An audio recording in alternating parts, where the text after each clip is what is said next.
Okay. So I just want to talk a little bit about that section. And now that I just said it's not due, it's not on the test, you guys, if you check out, I can't blame you too much. But let's see if I can keep your interest for a second. All I really want to talk about, and the most important part about conic sections, is understanding what you see from the equations. And really what you see from the equations are the important parts of the graphs. So, remember this dude here? The slightly hard to believe thing about this equation is if you take any line, you solve for y, you can just see the slope and you can just see the y-intercept. Right? So, keep this idea in mind, this idea of if you put the equation in the right form, things just jump out at you about the shape. Same thing holds true for a circle. Now can somebody tell me, that's not bad for me, can somebody tell me what's the main idea of a circle? If you had to describe a circle to somebody, what would you say? Well, it's circular. No, I mean...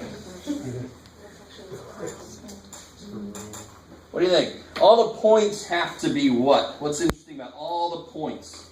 So a circle is some kind of a collection of points that all do what? 2 points. They're all what? What's the same thing about all the points in a circle? What's the most important part of a circle? Center and radius. I love it. So I bet you anything, especially because I already know, but I bet you anything that since those are the two most important parts, what am I doing? I'm saying that's the center and that's the radius, right? I'll bet you that those show up in its equation. Because those are the most important parts of the circle. If you tell me the center and you tell me how far to go from the center, I can then capture all my points that are on that, right? Big ass circle, start here, go way the hell out. Little tiny circle, start there and go, right? So here's the idea. Now go with me for a second. I'm going to do this kind of quickly. So if the radius has got to always be the same. Let's say it's 1 just because. Because every circle is basically the same. It's just a multiple, just to make it larger or smaller. This point right there is x, y. With me so far? Why did I call it that? Because I don't know what the hell it is. Right? So I'm going to call it x, y. So what's this right here? Where am I at on the x-axis? I already told you. It's kind of weird. If I was at the point 2, 3, what's this? 2, because I just told you. So what's this? X, I love it. And what's this? Y. You still with me? Little tiny bit? Little tiny bit, alright. So watch this. This is the relationship between X and Y for every point on the circle. What's got to be true? I got a little triangle here, don't I? And what's special about the radius for that triangle, that little right triangle? What's special about the radius related to this right triangle? You blow this thing up. This is X. This is Y. Here's my radius. The radius, of course, represents the hypotenuse. Right? So what relationship is there amongst all the sides? X plus y. X squared plus y squared equals 1 squared. That's the basic equation of a unit circle. Call it a unit circle because it has a radius of 1. So if you ever had to take any trig, the unit circle is stupid important in trig. How are we doing so far? You guys get the idea a little bit? Yeah. So this is a circle that's at center is 0, 0. If I wanted a circle whose center was at like 1, 2, this is the center of 0, 0. And the radius is square root of 1, which is 1. If I wanted a circle, center was at 1, 2 with a radius of 3, this is what I would do. Let me just let you absorb that for a second. What makes this 0? 1. So all my inputs are 1 bigger. So the center moves over 1 and it moves up 2. The same idea. So to control the center then, I just change these. I just change these numbers. And the radius is really cool. You just take the square root of whatever number's there. So if I want it to be 3, I square it, and I put that as 9. So whatever this is the radius squared. That's the equation of a circle. If you put it in that form, the center jumps out at you, and the radius jumps out at you. Just like if you put this in the right form, the slope and the y-intercept jump out at you. You guys kind of get that idea? That really kind of kicks ass. It's really kind of simple. It's built off of a really simple idea, Pythagorean theorem. Circle is one of the most simple shapes. It's a collection of points that are all equidistant from a center. So the equation should be simple, because the idea is simple. Now, what's different between a circle and an ellipse?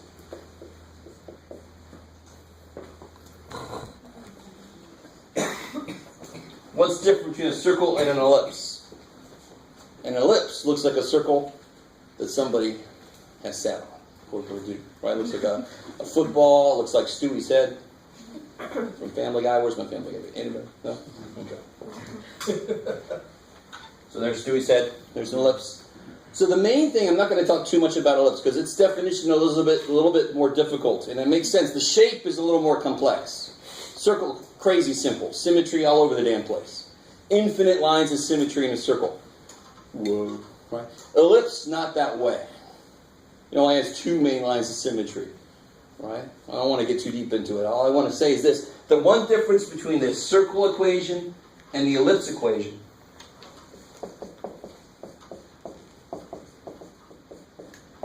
is that one of these is going to be not 1. Or they could both be something, but they can't be the same thing. The coefficients here. So maybe it could be 4 here. And does that make sense from the picture? What's different in the picture? It's different in the y direction than it is in the x direction.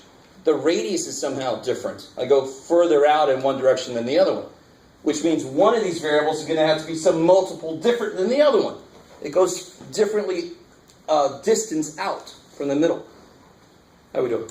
There's a lot more to ellipses. There's foci and there's eccentricity and all this shit. Right? If you get into astronomy at all and you talk about the eccentricity of an orbit, that really just measures how far from a circular is it. Right? So certain planets have very eccentric orbits and so forth. If you're interested in astronomy at all, you might see that word come up. All I care about is, right now, just to show you, is the main difference in the equation and how that relates to the difference in the picture. How we doing so far? And then the last little dude I'm going to spend like the least amount of time on. The hyperbola. It's called hyperbola, but hyperbola just sounds worse. It's the bola that just can't calm down.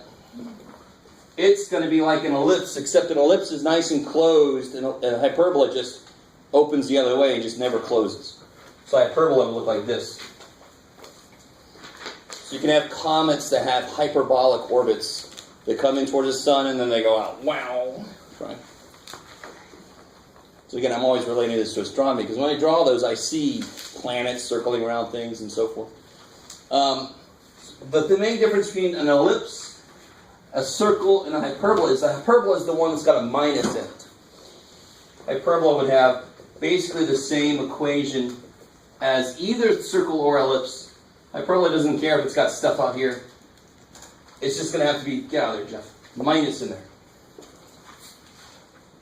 So the plus somehow keeps it confined, whereas the minus lets it go crazy. So tell me this. Give me 2 positive numbers that add to be 1. Think about that for a minute. 2 positive numbers that add to be 1. Come up with at least one. 1.5. All right, 1 and 0, that's okay. So they're not both positive, but I can live with that. 1/2 and 1/2, 1/4 and 3/4. But why is it hard to think about? Because you're confined, right? The bigger one gets, the smaller, and neither one of them can get bigger than 1. But what minus what is 1? 9 minus 8, 12 minus 11, 198 minus 197. Are you confined? Can you go crazy? All right, go crazy, confined. Go crazy, confined. Does that... So, I mean, I barely talked about this at all, And some of you guys are like, thank God. But it really isn't that difficult, at least on the surface. And then you can get into all these little specifics. But the main idea is the equation. When you put it in the right form, you see exactly what you would expect would be important for the graph. Right? I see the center. I see the radius. I see if it's different in the x and y direction, which tells me if it's a circle or an ellipse. Those kind of things, if I put it in the right form. Yes, sir. Can I ask you, what's H and K stand for? Sometime in history, and I think I looked this up once and I've totally forgotten it, they decided to pick HK as the main. It tells me the vertex of a parabola, it tells me the center of a circle or ellipse hyperbola. It's just their X and Y. They didn't want to use X and Y because there's already X's and Y's in there. So they went, let's use H and K. I got it. My name is Hal Kinford. I think we use H and K. All right, Hal. Why not? HK. Okay. I don't know. That's not the real history. Maybe it is. There's a slight chance that it is the real history. All right. So that's as much as I want to talk about that. If you want to do it, it's extra credit. I'll give the blue book people. That just sounds weird. You blue bookers out there, I'll give you some assignment if you want to do that for extra credit. Is that cool? So now we can devote the rest of class time to review. I'm going to give you the answer key. I just did it through 5. I did the rest of it on this paper, and I thought I'm not going to try to copy that on the back because my printer sucks. So I figured I'll just plop these up there. We can talk about them if you want to. So up through 5 is on here.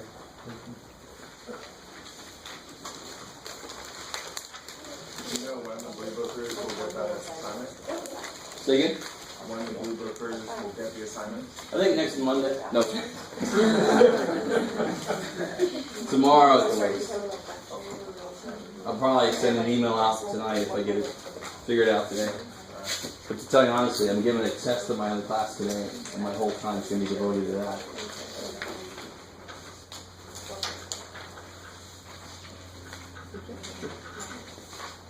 Do you have any more practice? Yeah, just a second.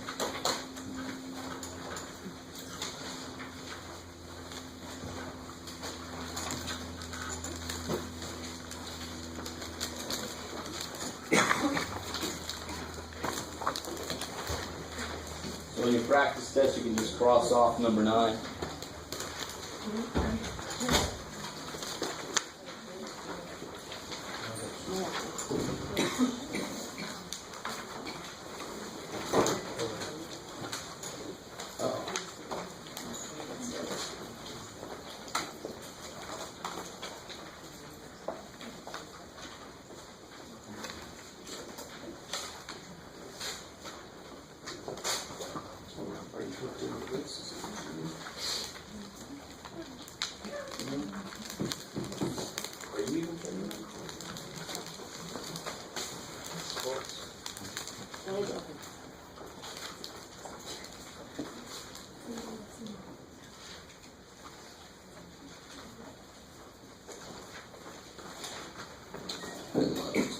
Love it.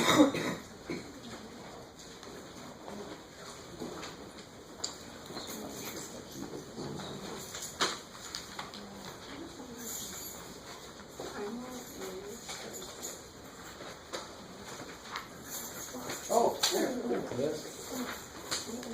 It's not lighting up here, it's just freaking me out. Oh, I see. This is another thing. That's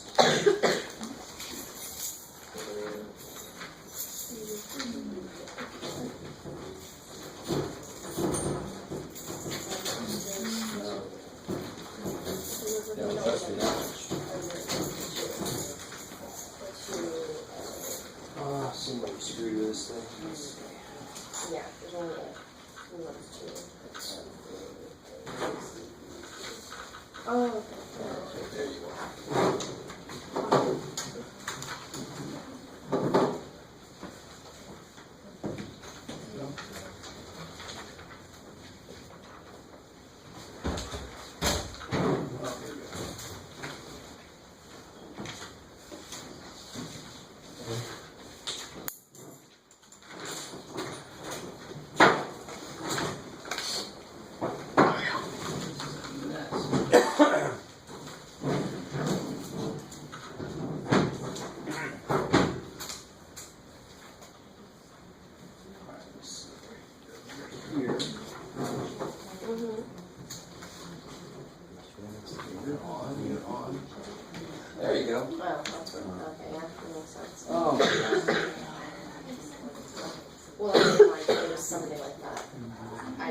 something like that. All right. I've done it. I just need that. Hopefully it's more interesting. All right.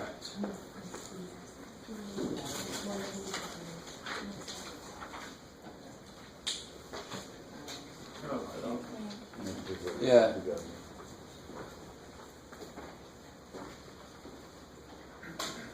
Whoa. Cool.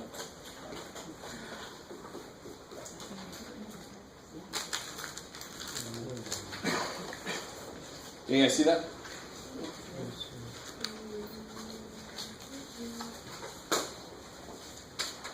All right. So that's the answers for 6, 7, and 8. Okay. So now I'm going to open it up to whatever you want to talk about. You want to start with logs and work backwards, or yeah? Are there specific questions? Yeah. Yeah. How we can graph the logarithm? Say again? How we can graph the logarithm? Yeah. So And if also I how ask we you, can graph the square root. if I ask you to graph this, Yeah. you can make an XY table, right? Now, to do this correctly, it's a little weird because logarithms are relatively new to us. And we're still trying to figure out exactly how to think about this. But really tell me, what can I put in here? What's a smart number to put here that would make this easy to do? What's a good number to put in that would make this logarithm easy to figure out? I don't want to put 5 in there. That would suck. 6. Why is 6 good to do? Because we Yeah. We need one. What is the question you ask yourself? What is the question that this thing is asking you? Yeah, what is it asking you? like exponent. Yeah, what power is needed on this base to make this number here? And of course, you raise 6 to the first power and you get 6. So what's another smart thing to plug in there? 12 is bad. You got to double 6 to get 12. You can't raise 6 to a nice power to get 12. 36. That's normally good, but I'm graphing, so probably not. I don't want to go to 36. Zero. But you're right. Zero. This would be nice. Careful, not 0, but 1 1. to get 0. What do you raise 6 to get 1? 0. 0. About log base anything of 1 is 0. You guys with me? What do you raise anything to get 1? 0. Except 0, but screw that. 0 can't be the base on a log anyway. Another smart thing to put in there would be 1/6. Why is that smart? Minus 2. What do you raise 6 to get 1/6? What makes it flip? Minus 1. A negative power, and I don't want to change it from 6, so it's -1. So if I want to do that in a table form, my input of 6 would have an output of 1. My input of 1 would have an output of 0. Input of 1/6 would have an output of -1.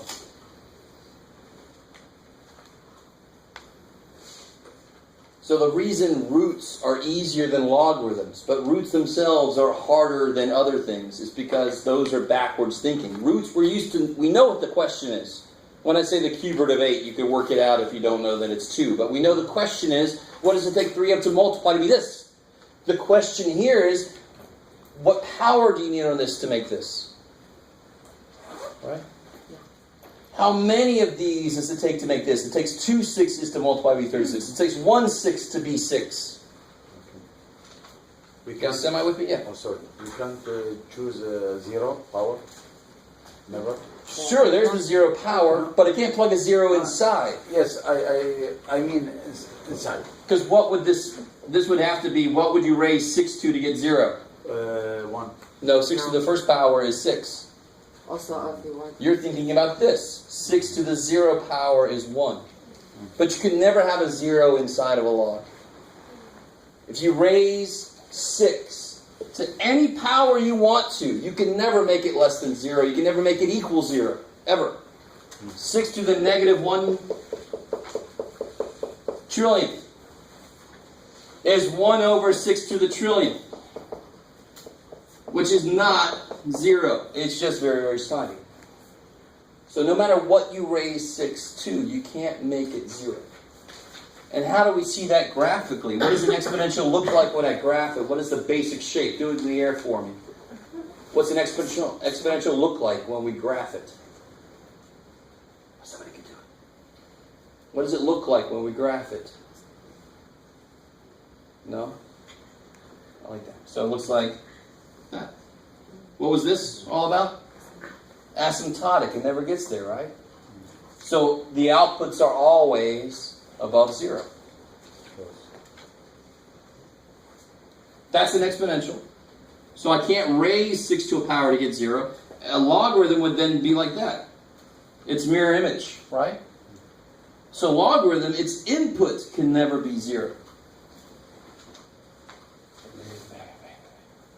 What's the most important thing here, though, is just understand what the question a logarithm is asking, right? When you see this, when you see log base 9 of 1 over 81, what is it asking me? Yeah, what power does the 9 need to become 1 over 81? To become 81, it needs the power of 2. To become 1 over 81, then it needs the power of negative 2. What about this one? Here's an evil one. Log base 9 of 3.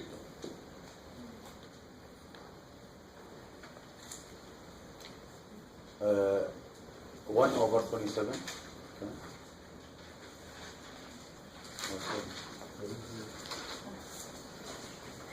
What do you do to 9 to make it 3?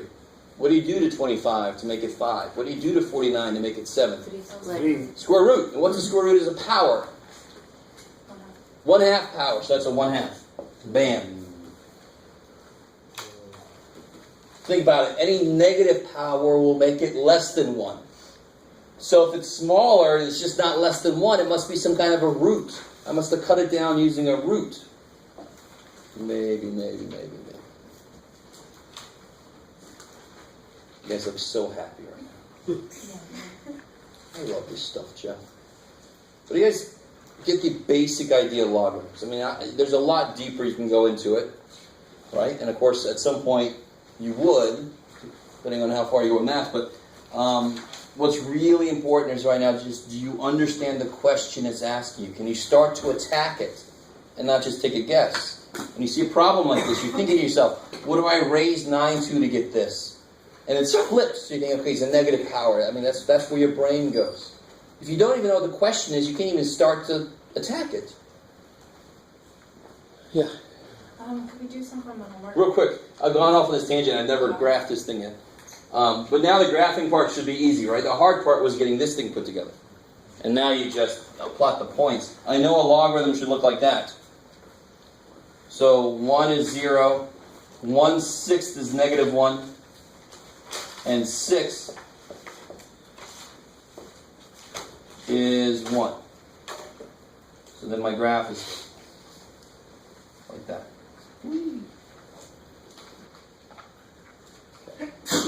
Yeah. 14.6, 60, and 63.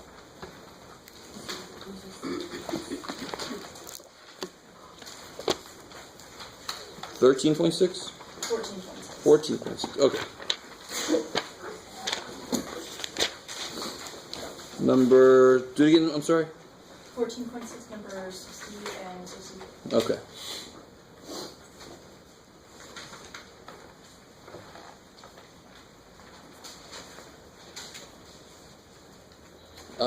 Let's see. 60 is, I guess, in a way slightly easier, believe it or not.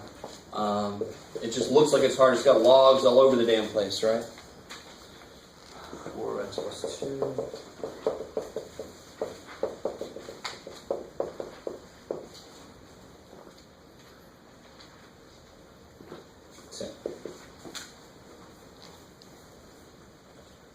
Okay. What's the first step here? Multiply. Good. The sum of two logs. And logs are powers. So when you add powers, multiply. So it'll be log base 4 of this times this.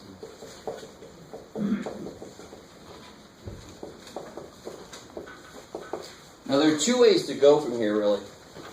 You could subtract this dude over and suck it into all the other logs, right? Make one giant mega log. Very strange. Everybody loves it long. Or I could just right now, what would I do if I had a dinky little equation like this? What would you do there to solve it?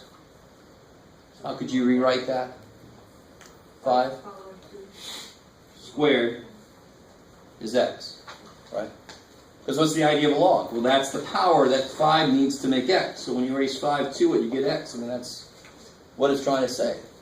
So x here would be 25. So what can I do here? 4 to that power is that mess. It's the same idea. Log 4 of something equals that. So 4 to that equals something. That's how logarithms work. That's the power that this needs to make it this. So 4 to this equals that. And what happens here? In the 4 to the power and the log 4 cancel because they're inverse functions. That's where we got logarithms from. In fact, we graphed it before we even knew what the hell it was, which is always freaky. Those die. Those kill each other, just like square rooting a square, or cube rooting a cube, or multiplying a division or something. They're going to cancel each other out. So I get 10 equals this, and how do I solve this equation? Yeah, what's wrong with it? Can I just say x plus 2 equals 10 or x minus 7 equals 10? Hell no. What number is supposed to be there for that to work? 0. So I've got to multiply that out, suck the 10 in there, and then refactor it. Right?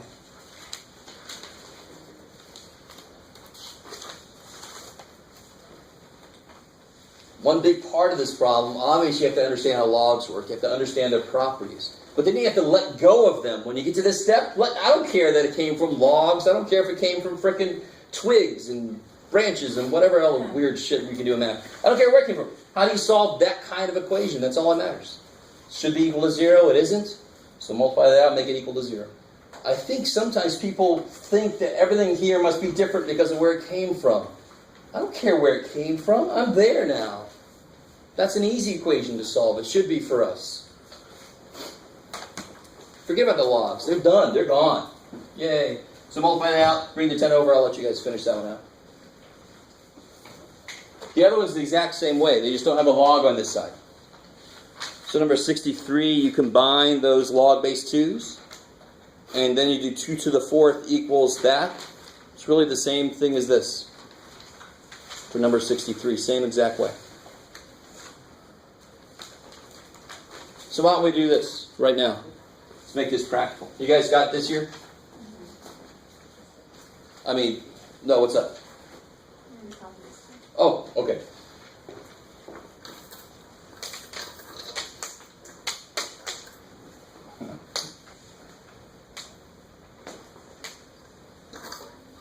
So do this. This is number 63. Go ahead and do this problem if you haven't done this already.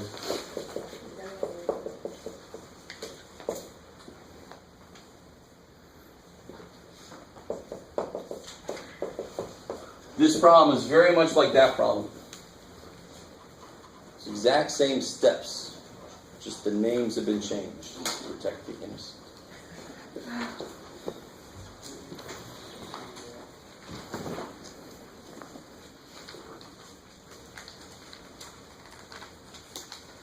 Next one.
Now, logarithms are very similar to radicals in a lot of ways. They aren't radicals, or else why the hell make them up?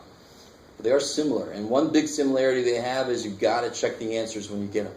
Just like in a radical equation, you have to check and make sure it doesn't make anything freak out. You got to check these answers too. So what's the very first step here?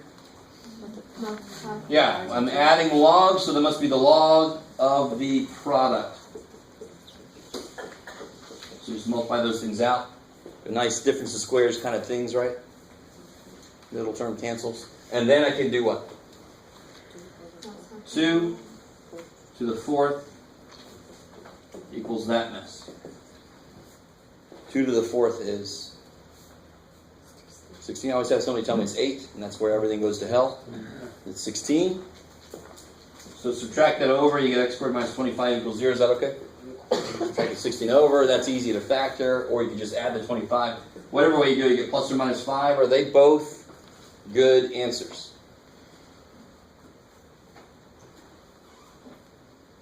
Is 5 okay? 5 makes that 2, it makes that 8. 5 doesn't make anybody 0 or less. 5 is good. What about negative 5? When you plug it in, does anybody freak out? Logarithms can't handle anything 0 or less. So when you throw a negative 5 in, they both freak the hell out. So then x can only be 5. Negative 5 doesn't work. Just like checking a radical equation, you've got to check the answers at the end. Important. How did you know to rewrite it? Because it's a difference of squares, like the x squared minus 9, because it's minus 3 plus 3? Because it's not, you didn't rewrite No, it. I did skip a step here, but this step I skipped is just, when you add logs, you take the log of the product, right? Log base 2 of this times this, because I'm adding logs, the property says multiply what's inside, and when you FOIL it out, you get x squared minus 9. So it's not that I knew anything, I just did what logs tell me to do. And I happened to get that because the middle terms happen to cancel. That's all. Yeah. 14-1. Is everybody cool with that? So logarithms, just like radical equations, you've got to check the answer to make sure it doesn't make anything freak out. 14-1. 80. I have a quick question on this one right here. Yeah. Where would you plug in the 5 if you were going to check it? Would it be on the very top one? Always, always. Before you did anything, that's where you should put it. Alright. If you put them there, they both are fine. Because x squared is positive. Yeah. And it would have no problem. But you got to check it in the original before you did anything. Yeah. You said 14-1? Yeah. Number 80? 80.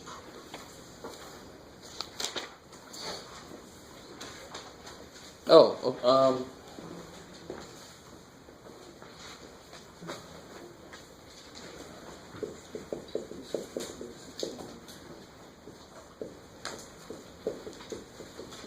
so it says graph the function and its inverse.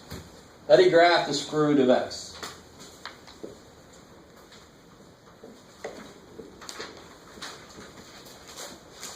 What's the smallest number I can plug in there and stay real? 0. Now we know in general we can plug negative stuff in there, it becomes complex. Do you want to graph that? You need something, and normally what we do, actually, tell you honestly, if you looked at my homepage, we use colors to represent how unreal things are. So maybe I don't want to break out my 264 pack of Crayola colored pencils, right? Don't want to do that. So let's just stay real. So when we say graph this, we're assuming it's real. The smallest number I can plug in there is 0. Square root of 0 is 0.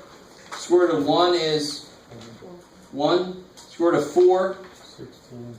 careful, square root. Sorry, 2. 2. So there's f. How do I get f inverse? Yeah, so I got my little, I can keep track of my little table 0, 0, 1, 1, 4, 2. So f inverse has to go through the points 0, 0, 1, 1, 2, 4.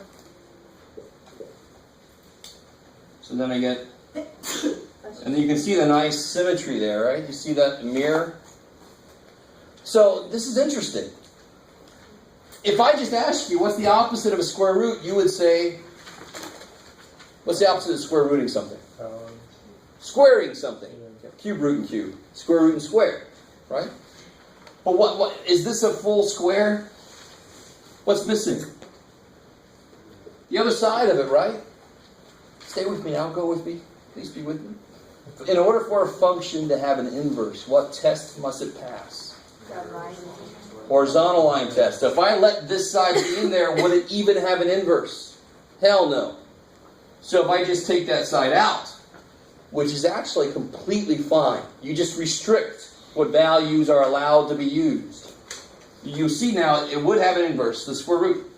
Because really, if I do this, I should get plus or minus, right? If I said, y equals x squared, and I try to take the square root, shouldn't it be plus or minus? So this is really just 1/2 of it. Right? So the parabola fell over and then lost half of itself. That's really what's kind of going on here. But so if I want to go backwards, I just can't have that other half. I can't. It wouldn't be invertible then. So we do this all the time. And if I have a function like this, is it invertible? Is that function, does it have an inverse?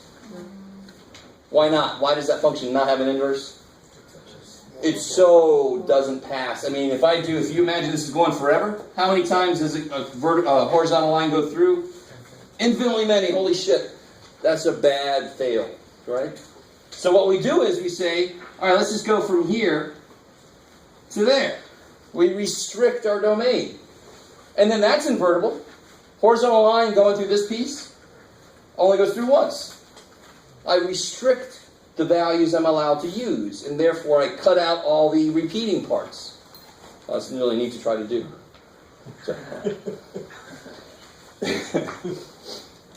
Alright, anyway, was that a little farther than you need? Hell yeah. But, I mean, that's why this is kind of freaky when you look at its inverse. It doesn't look like a complete graph, but it can't be a complete graph. It wouldn't even have an inverse then if it had the other side to it. Okay. But how do you always graph an inverse? You get the original function, and then you just turn all the points around. How much did you actually have to know going in? Nothing. Graph this, turn the points around. Yeah. Can you do number 30 on 14.2?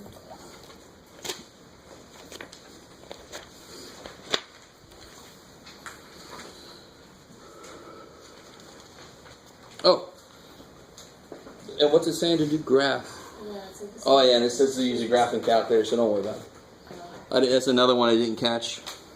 So if it says use a graphing calculator, which is what that little symbol means, don't worry about it. I can't handle 4.8. I don't want to make a table out of 4.8 to a power. That's kind of ugly. Well, yeah. Can you do another one like 7A out like on the practice test? Oh yeah, sure.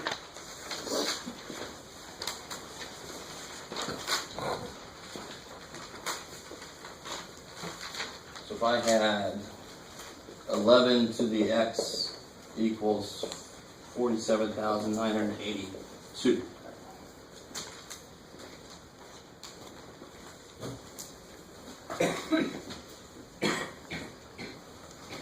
How do I solve that? Logarithm for. Now real quick, let me ask you this. How do I rewrite that in logarithmic form? Because this is the kind of problem I could give you. Rewrite that in logarithmic form. What the hell does that mean? What would that look like? What's the base on the log? Because what's the base here? 11. The answer to a log is a power. So what should be here? That's the power. Input here is the output there. So what's left to go here? The number. The output here is the input there. So that's rewriting it in logarithmic form. Why is that not good enough? Really? Why is that not good enough? We need to know about x. What is x? What about if I said I want the exact answer? Okay, there's an exact answer. And the approximate answer. So now you got to be able to put that sucker in your calculator. Can you put that sucker in your calculator? Why not? You don't have base 11. You have base 10 and base E. Yeah. Right? That's the only two. You have log, which is understood to be base 10, and you have ln, which is understood to be base E. That's the only two you've got. Shit. So I want to leave that there for a second. How do I actually attack this then? I can't use log 11 but I want to use a log. Why do I want to use a log? What property do logs have? That would help me with my variable where it is. Logarithms can take powers down. You with me? Logarithms are the only functions I have that can free my variable.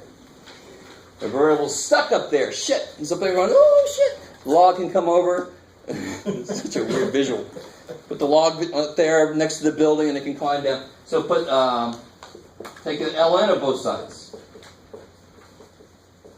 The most common mistake is people forget that side, but whatever you do on one side, you got to do the other. You've known that forever. Just because I got a freaky function doesn't change that. Yeah. You can put log both sides, the same thing. Sure, you can put log if you want to. Yeah. I always use ln, honestly, because it's got one less letter. I can't try to make anything up about that. It's got one less letter right, so. It doesn't matter, though. You'll get the same answer either way. Now, like I just said, what's really nice? X. This has a property that can come down.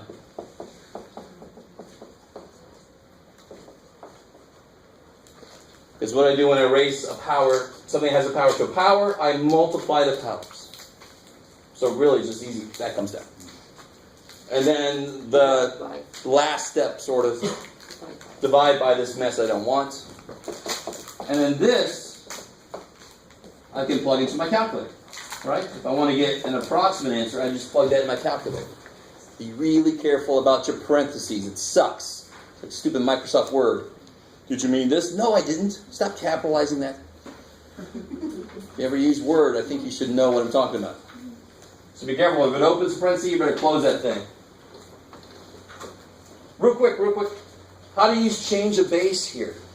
Remember, this was the problem. How do you use change of base? How would you rewrite this?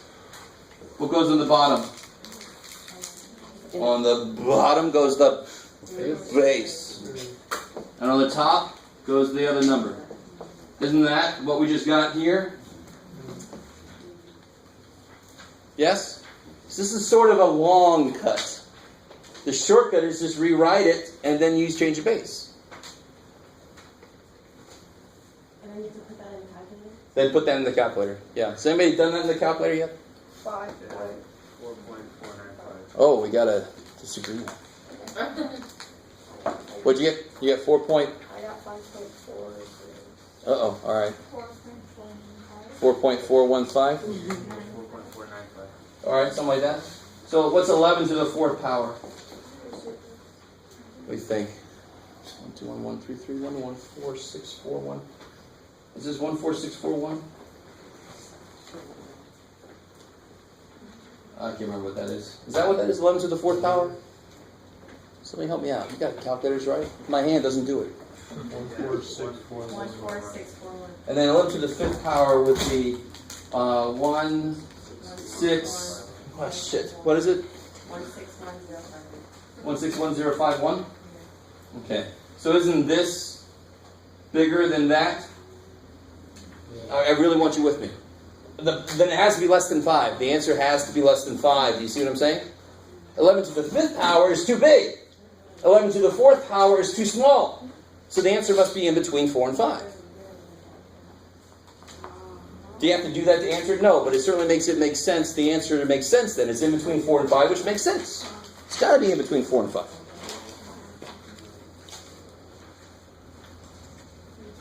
Sure. Oh, sure.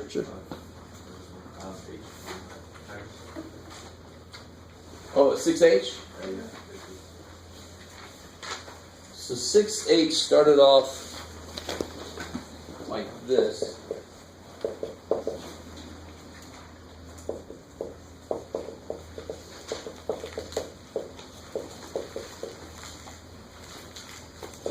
Oops.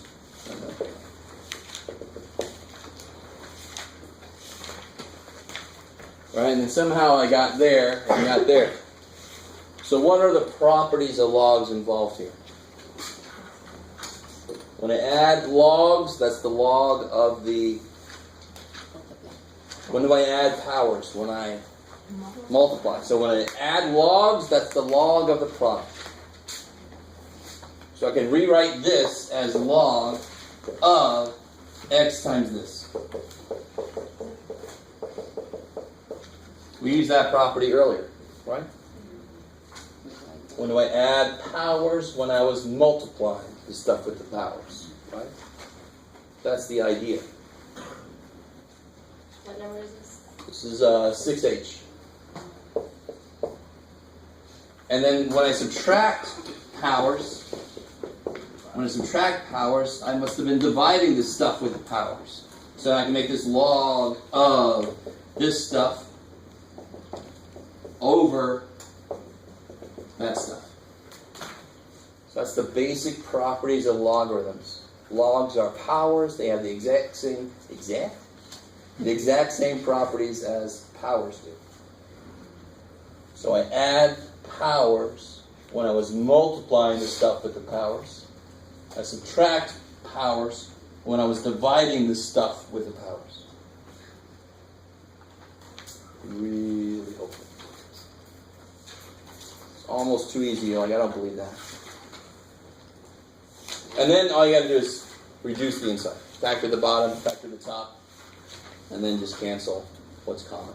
Yeah. Yeah. Well, 7A, you say we use log, right? That's the same thing. We do log 5. Yeah, it'd be log, yeah. Yeah. And I didn't really specify, I don't think, if I wanted it approximate or what. So you can leave it like that, or you can give me the decimal answer. The 6F, then C squared shouldn't be on the bottom. No. Do you have a question about? 7B, did you drop the negative on the 2? Yeah. I did. No, I didn't. I subtracted x and added 2. I do those kind of things. I don't like wasting time. Yeah, if you subtract 4x, you get negative 3x, and then the negatives cancel when you divide. Either way you do it, you're going to get a positive. Okay. Yeah.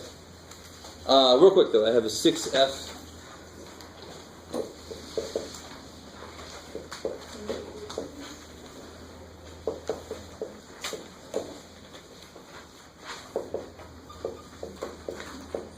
The very first thing I should do on this problem, it's not an issue I had on 6H, but there's an issue here. I've got to do something so I can apply all my properties.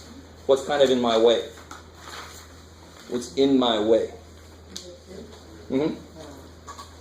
That 2. I have no property about log plus 2 log. I have I have log plus log minus log. I have all that. So I got to get that 2 out of the way, and thank God logarithms allow what to happen with coefficients? They can go back up. That can become the power up here. Is that cool? Because logs can take powers out front. Math says I can do everything both ways. Just put that sucker back up. Out of the way now, right? So I do have properties out log minus log, and I do have properties out logs plus log. So now I can do all that. That 2's out of my way. What's the only thing in here subtracted? The W piece, right? So that's the only thing it should end up on the bottom. So it's exactly like 8 divided by 4 times 2. The exact wrong answer here is 1.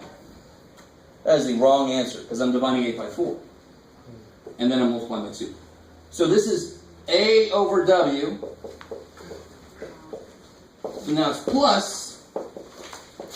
So should that end up on the bottom? No. It's adding, so I should multiply that in, which would make it go on the top.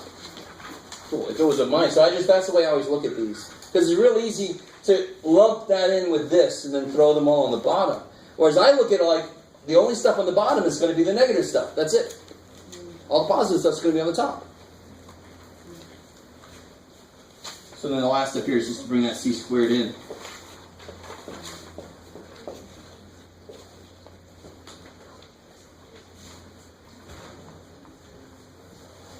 I don't know Arabic, but part of that looks Arabic, and I'm sorry.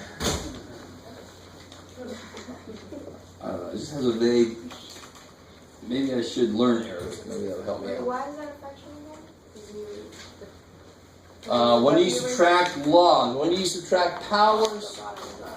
here? Yeah. I know. And when you subtract powers, when you were dividing the two things. So the difference of two logs is the log of the quotient. And again, it really is just because logs are powers. So what are the properties of logs? Properties of powers. Because they are powers. It's almost too easy. It almost is too easy. Like, no, I can't be that. Yeah.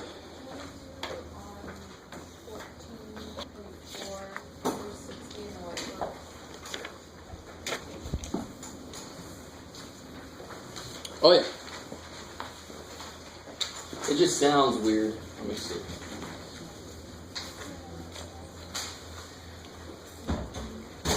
Leave that there for a second. So this section in the white book, it says, if you know that log base b of 3 is some ugly, stupid thing, 0.792, and you know log base b of 5 is 1.161, then what is log base b of square root of b? Right, that one? Yeah. It's sort of like me saying, if you know that Manute Bol was taller than 7 foot, then what's 3 plus 2? Because that has nothing to do with this problem. It has a lot to do with the other problems in this section.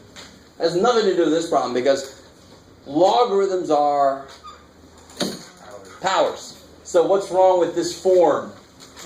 Since logs look at powers, they are powers, I should write this in power form, right? So how would you write square root of b? Log base b of b to the 1/2. I don't know if it's negative, so I don't know if it needs an I or not, right? I don't care about all that. I know square root is a 1/2 power. So what happens here? What cancels? The log base b and the b to a power. Those cancel, and you're left with 1/2. No matter what the hell this shit is, the answer is 1/2, right? There's nothing left alive for the 3 and the 5 and the blah, blah, blah. Who cares? Cool. Sounds a little bit weird because it doesn't require this. Now, if I said, what's log base b of, I don't know, 5/3? If I ask you that question, and you know these two values, right? You with me? How could you use these two values? What would you have to do with this expression? When you divide things, what do you do with the powers?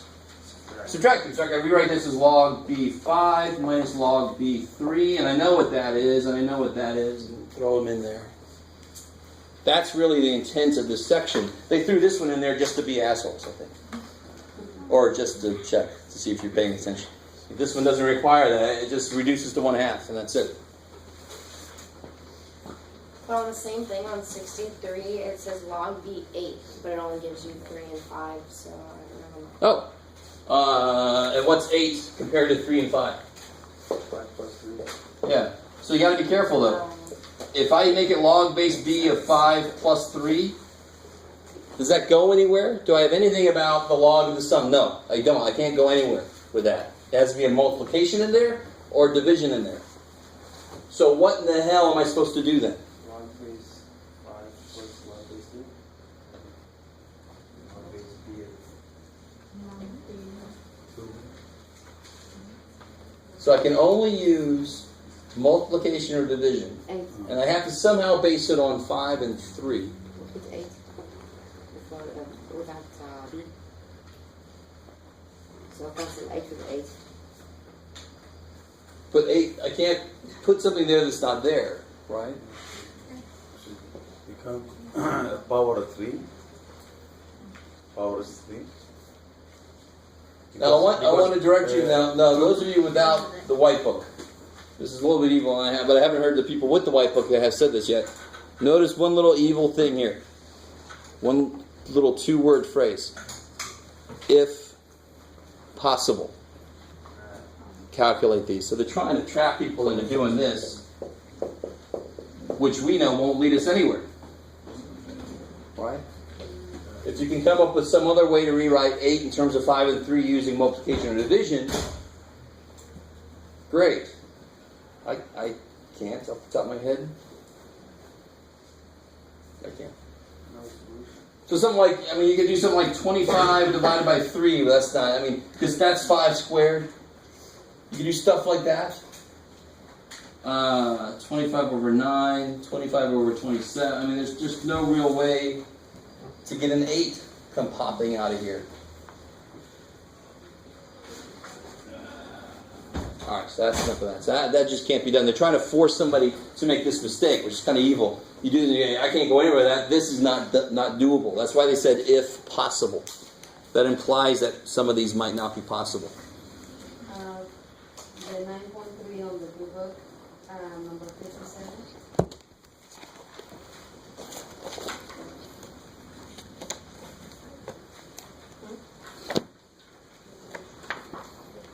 Number, 57.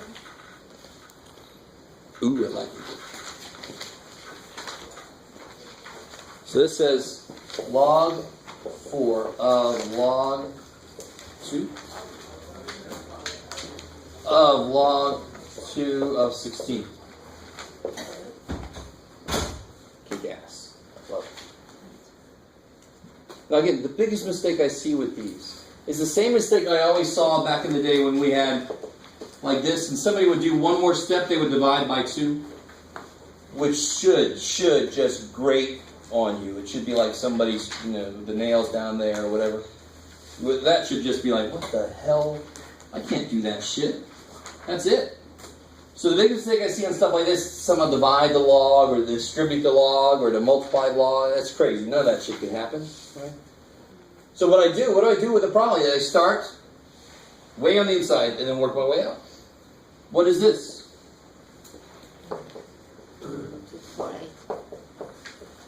What's log base 2 of 16? 4. Why? Because I have to put 4 as a power on the 2 to make it 16. That's what a log asks me. What power do I need? I need the power of 2. What about log base 2 of 4? 2. Now hopefully this last step isn't too hard. We saw one like this earlier. What power do I need on 4 to make it 2? 1/2. I got to square root 4 to make it 2. So this will be a 1/2. What Wow. section was this in? Oh, this was in the blue book, section 9.3, number 57. Yeah. Wait, what did you do after the first step? The log 4 came So this is here, Uh-huh. and then what's log base 2 of 4? Just 1/2. No. What do I have to raise 2 to get 4 squared? Okay. So it's really log 4, log 2, what's that? Bam. Log 4, log, what's that? Bam. And then finally log 4 is way on the outside. He's the last 2 to get done.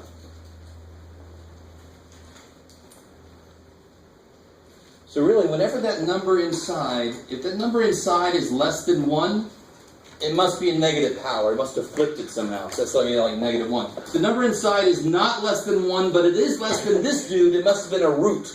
Roots cut things down. But they can't cut things down past 1. So what would this be? What root do I need of 8 to make it 2? Careful, not the 4th root. 2 is how many parts of 8? 3 parts of 8. So it's 1/3. It's the cube root of 8 is 2. You with me? A little tiny bit? Alright. I am physically with you, John. I'm here currently. Okay. Okay, we got plenty of time. Yeah. Can you get the 3/5 on 1D? I got 3/5. 1D. Oh. So you're cool to the last step? So you get to x equals 2 plus or minus 1 over 5. So then what's 2 plus 1 over 5? And then 2 minus 1 over 5? 1/5, yeah. Okay. So whenever these are like terms, and I've seen way too many of you guys telling me that 2 plus or minus 4 radical 2 somehow becomes 6 radical 2 and blah, blah. No, hell no. Those are not like terms. I can't add 2 to 4 rad 2s. I just stop right there. But if I get 2 plus or minus 4, hell yeah, you better keep going. 2 and 4 is 6. 2 minus 4 is -2. You can actually get answers. They're like terms. See, I almost hope they're not like terms. You can just stop right there.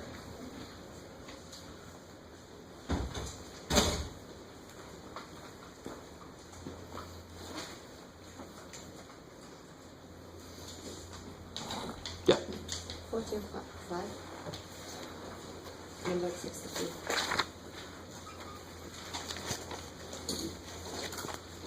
14.5, number 63. Yeah. Oh yeah, so that one, yeah.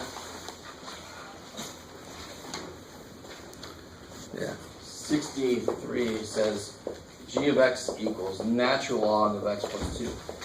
If you have a natural log, that's one that would require a graphic calculator. E is not an easy base to work with, right? Any other base I could kind of work with it. I know what 3 squared is. I know what 3 to the 4. E, what's E squared? All right, you know, I'd have the same look on my face. I don't know what E squared is. So natural log, in the instructions it said use the by hand or graphic calculator, and I just forgot to pull out the ones that were LNs. So that's in section 14.5 for the graphing section. Yeah, okay. You know, like, the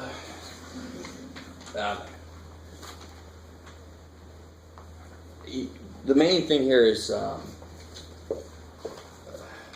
all logs basically have this shape to them, right? They all have that shape to them. So maybe this is log, let's just say log x. So if I said, what's log, this is the thing that we really, this is the kind of thing that you get more into in Math 110. This is one of those things that's not in 103, that is in 110. So this, we kind of looked at this though just a minute ago. Well, how do I make this 0? Make x 1. How did I make that 0? Make x 0. So see, all my inputs have to be 1 bigger than they used to be. So what's going to happen on the graph? That's going to go up by 1. That's going to go up by 1. The whole thing just kind of moves over by 1. That's kind of neat. So that's what's called transformation of a graph, just moving a graph around. That's the part that there's not enough time in 103 to get into. With 110, you got 5 units to play with, so you got time to get into that kind of stuff. Yeah. On 4.8, why did you change it to the negative 1 on the work? Right there it says x equals negative 8 over 2 times 4 equals negative 1. Why did you change that to negative 1? I didn't change it. I mean, what's negative 8 divided by 2 times 4? Oh, that was equal. Oh, okay. Yeah, I mean, Okay. yeah, it's not me taking the 1 and making it negative 1. No, You it's brought the just one negative b over 2a, and I saw what it was. It just happened to be the negative of the number that was in the equation. Who cares? Oh. Yeah. Yeah. I have a question on 1C on practice test. Mm-hmm. Moved it over root of x minus 1. Then why did it stay in the root when you squared it? Why did it stay what now? In the root while you squared it? Well, that's a weird question. I was about to try to answer that question, but I can't answer that question.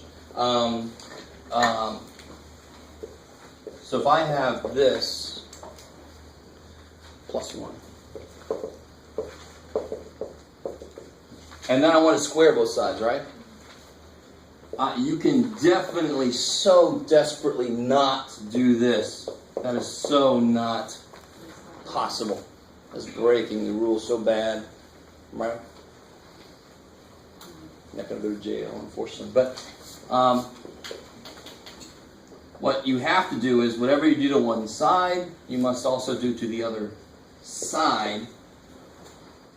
So sure enough, when I squared this first piece, when I FOIL it out, square root of x minus 1 times square root of x minus 1 is x minus 1. The radical went away, just like it's supposed to. But what do you get when you start FOILing out the rest of it? Oh shit.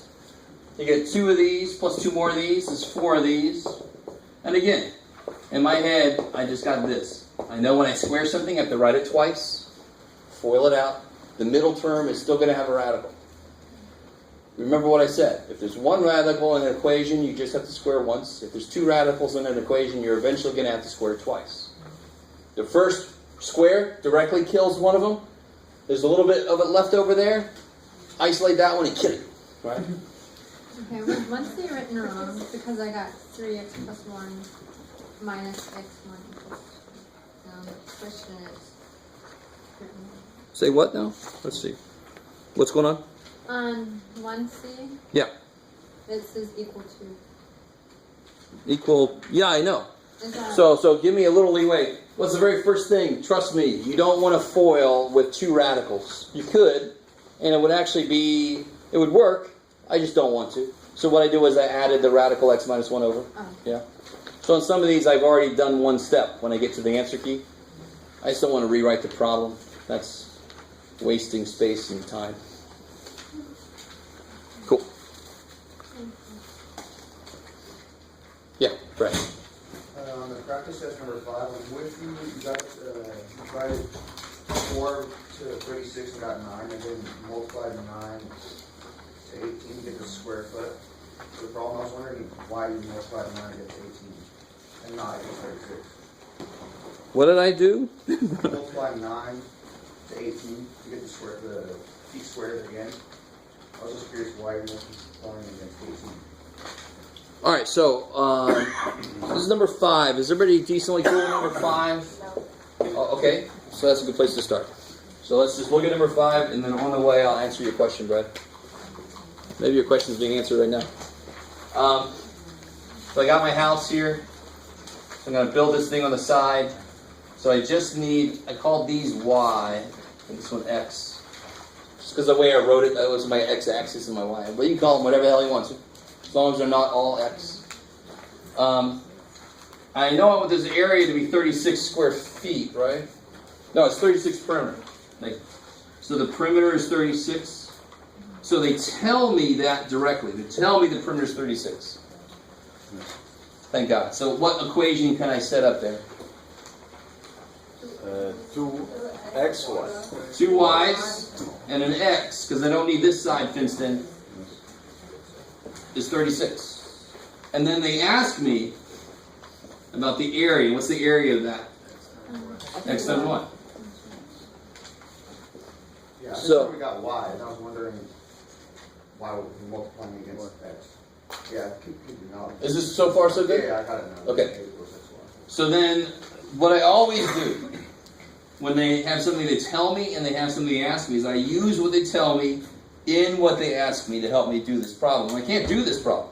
I can't optimize that. I don't have to do a two-variable, multi-variable optimization problem. Sounds painful. And it is. Thankfully, I don't have that kind of problem. I have information up here.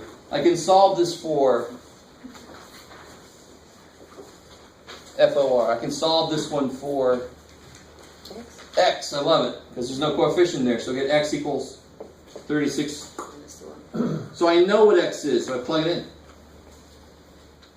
So from what they told me, I know a relationship. I use it in what they asked me. So A equals 36 minus 2y times y. And then just distribute the y. Then when you go to do your negative b over 2a thing to find your vertex, because that's really where the answer is always going to be, is that's going to be the max or the min is going to be at the vertex. So you just always go straight to my negative b over 2a. Once I get my quadratic form here, right? Squared, not squared. What's my b? What's my a? What's my b? 36. I love it. It's out of order. A is not the first number you see. A is the coefficient of the square. So that's A, that's B, so it'll be negative 36 over twice negative 2. There's my 9. All right, so Y is 9. So then X is 36 minus twice 9. 36 minus 18 is 18. So I did plug 9 in there. I just happened to get 18. I didn't just double 9. It just happened to come out to be double 9. Coincidence. So I get my 9, my 18, and then just multiply that to get the area. Yeah. Or you can plug 9 in here to get the area, because that's the area function, right? I know y is 9. If I plug it in there, I should get the same number.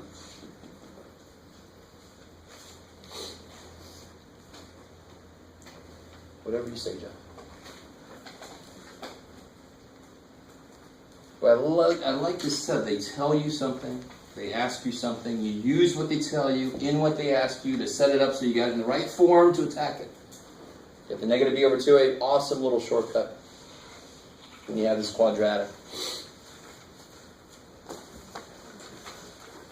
If you took calculus, you actually do the exact same problem. You're just able to handle more complicated functions here. You learn a process that finds the maximum. So we can handle this. We can handle that. Calculus can handle this. It can find that, and it can find that. Good for calculus. But that's what it is. It's the same problem. It just handles a little more complicated functions.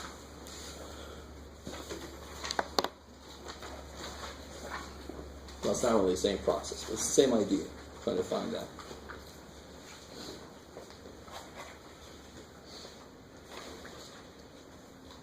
Yeah.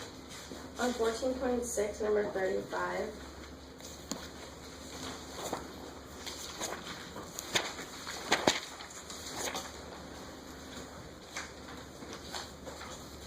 Yep.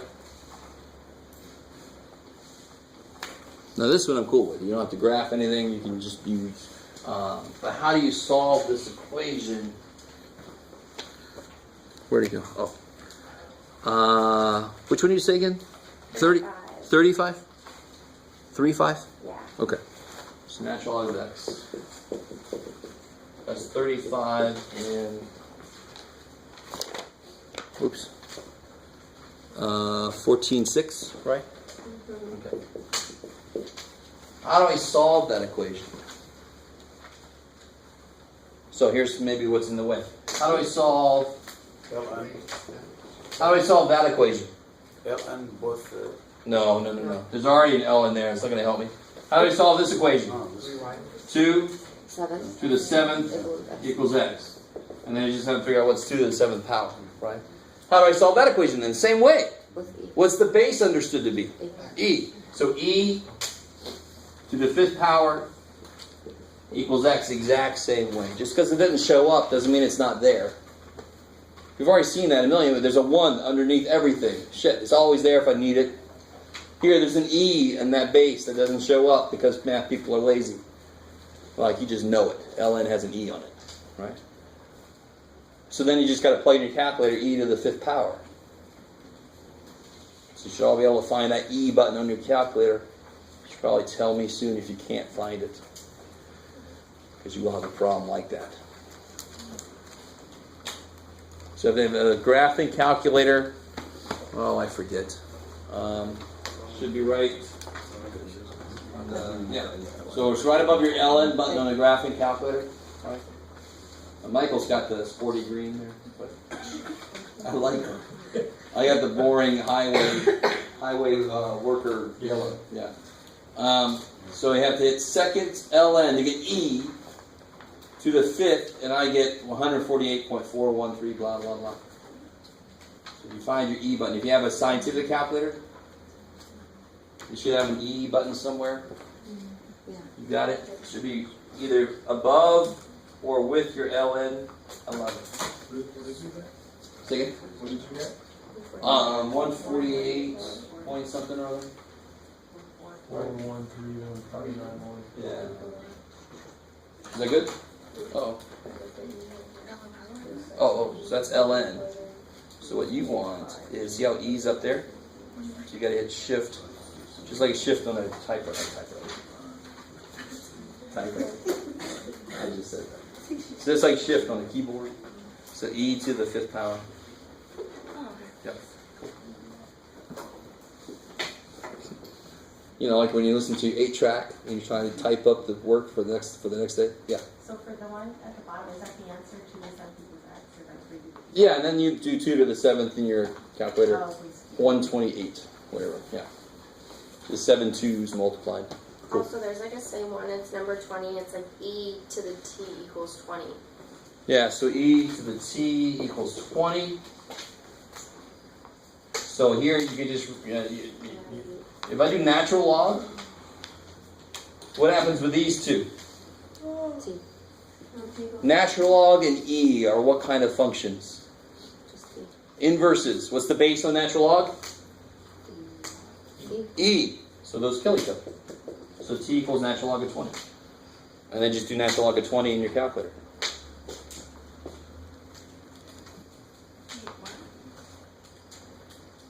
So when I do, if I did log base 2 of 2 to the x, what would I get? Y. These cancel. So if I did log base 11 of 11 to the y, I get y. If I do log of 10 to the w, what's understood to be base here? 10. So those kill each other. If I do natural log of e to the m, it's understood to be a base e. Those kill each other. Those are all the same idea. Logs are inverses of the related base to a power. So they will always kill each other, right? Log base 2 will kill 2 to the power and just leave you with the power. What power? Power of voodoo. I'm sorry. I can't get out of my head when I'm talking about power. So, of course, more than half of you are like, what the hell is he talking about? And for 6G on the practice, it's the same thing, right? So you just it's 3 log 3. Mm-hmm. So you just left with 8. Almost too easy. It's like, it can't be that easy, Jeff. It's a log. I've heard logs are hard. No. People don't know what they're talking about. Yeah. Actually, like the log 9.4. Which one? On the blue book. Yes. 9.4, number 33. I'm having trouble with it. Oh, God. All right. Now, one thing I don't like right there is they are writing the 10. They shouldn't. It's just, see, that grates me. That just, it's like, if I ever wrote this, wouldn't that, somebody should certainly feel bad about something if I wrote that. If I wrote that and was serious about it, you should ask that I be thrown out. He's not, can't teach math, because look at his shit he's doing. That 2 shouldn't be there. I mean, we know it's a 2 there. Why write it there? It's stupid. So here, this problem already makes me angry. Because they have log base 10. Oh, yes. 10 shit. So if I write 3/2 log, I know it's a 10. So I'll just get over that.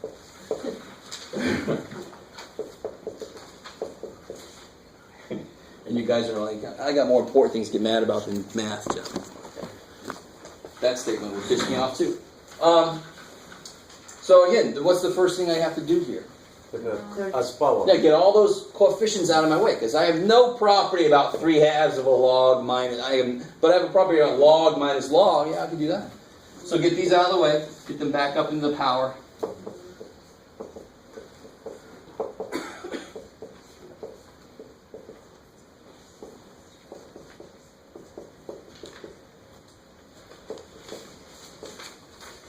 And so, now here's the way I would look at this.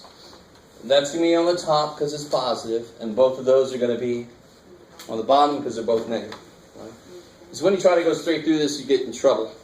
But if you put these 2 together first, you get log of...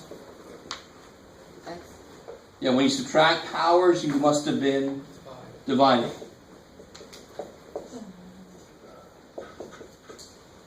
So then, of course, this is also subtracting, so it must also be dividing by this, so you just throw that down there with that guy. They're both down there. They're both dividing, because they were both negative. So it'll be log of, oh, it's too much crap here. 1 3/4, C to 4/5, all right. Those 2 terms end up on the bottom because they're both negative. I must be dividing both of those.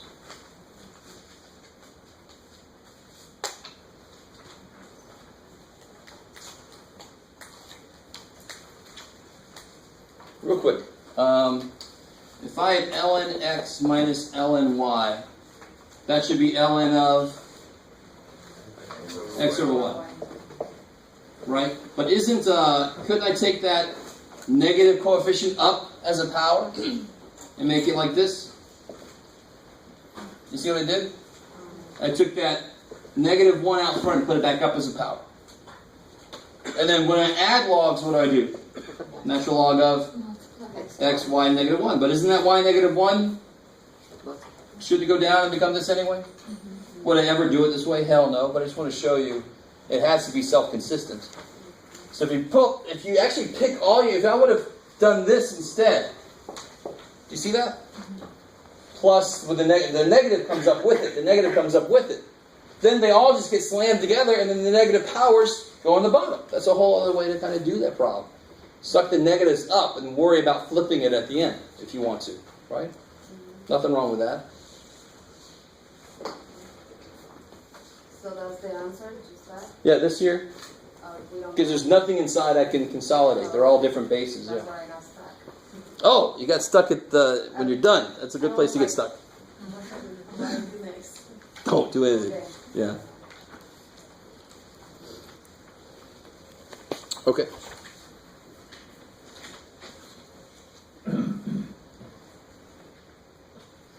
Now somehow, after tomorrow, when I grade the papers, and somehow I will have them graded by the next day, so that you have them to study, plus you get to make corrections, but they are due the day after that, right? Yeah. You with me? So tomorrow's our test. Wednesday's our review for the final, so I'll have the test graded and given back to you, and somehow I will also have the grade sheet updated. You kind of with me so far?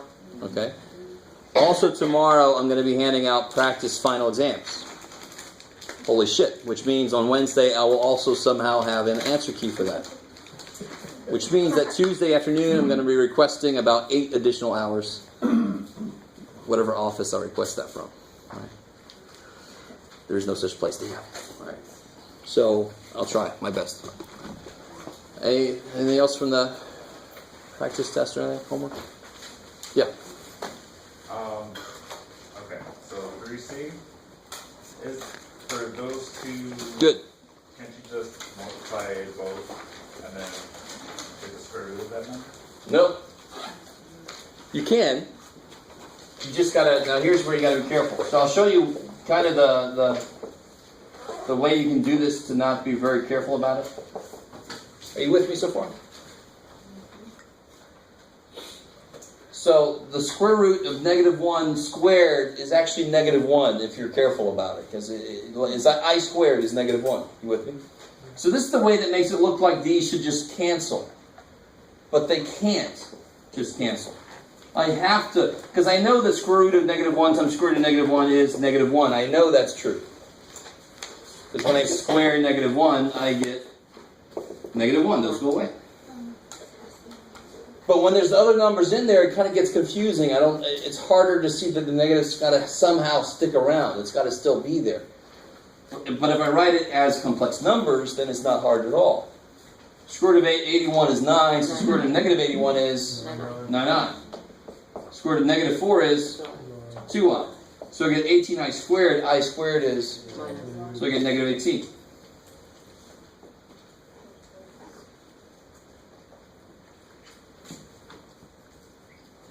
So you got to be careful about when there's negatives inside. You got to somehow keep track of them, and the best way to keep track of them is the way that we've devised. The I thing keeps track of all that for me. If I rewrite it in that form, I'm okay. Can I ask a question from chapter 15? Yeah. 15.2, number 25. What was 15 was the. Maybe see me in a minute. Anything else to get ready for tomorrow? Okay, so if you got nothing, so do I. I have nothing either. So you can head out. Huh? Is there going to be a lot of graphing fun in the group? Not a lot. There's going to be, there's going to be one graph where you got to show me the axes and all that, and then there's going to be word problems. You don't have to graph a damn thing, but you have to do the negative b over 2a. Yeah. I know, man.